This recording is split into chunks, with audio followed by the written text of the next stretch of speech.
కీర్తనల గ్రంథము 21వ అధ్యాయము. యెహోవా, రాజు నీ బలమును బట్టి సంతోషించుచున్నాడు, నీ రక్షణను బట్టి అతడి ఎంతో హర్షించుచున్నాడు. అతని మనోభీష్టము నీవు సఫలము చేయుచున్నావు. అతని పెదవులలో నుండి వచ్చిన ప్రార్థన నీవు మానక అంగీకరించుచున్నావు.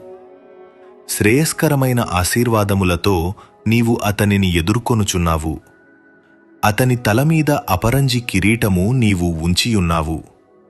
ఆయుష్షు నిమ్మని అతడు నిన్ను వరమడుగగా నీవు దానిని అతని కనుగ్రహించియున్నావు. సదాకాలము నిలుచు దీర్ఘాయువు నీవు దయచేసియున్నావు. నీ రక్షణ వలన అతనికి గొప్ప మహిమ కలిగెను.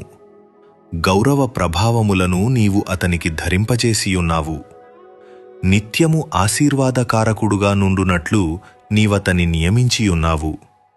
నీ సన్నిధిని సంతోషముతో అతని నుల్లసింపచేసియున్నావు. ఏలయనగా రాజు యెహోవాయందు నమ్మికయుంచుచున్నాడు. సర్వోన్నతుని కృపచేత అతడు కదలకుండా నిలుచును. నీ హస్తము నీ శత్రువులందరినీ చిక్కించుకొనును. నీ దక్షిణహస్తము నిన్ను ద్వేషించువారిని చిక్కించుకొనును. నీవు ప్రత్యక్షమైనప్పుడు వారు అగ్నిగుండము వలె అగుదురు. తన కోపము వలన యెహోవా వారిని నిర్మూలము చేయును. అగ్నివారిని దహించును.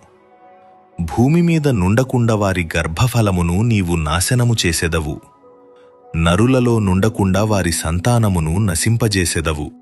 వారు నీకు కీడు చేయవలెనని ఉద్దేశించిరి, దురుపాయము పన్నిరి, కాని దానిని కొనసాగింపలేకపోయిరి. నీవు వారిని వెనుకకు త్రిప్పివేసెదవు.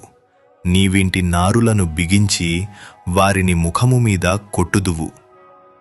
యెహోవా, నీ బలమును బట్టి నిన్ను హెచ్చించుకొనుము. మేము గానము చేయుచు నీ పరాక్రమమును కీర్తించెదము.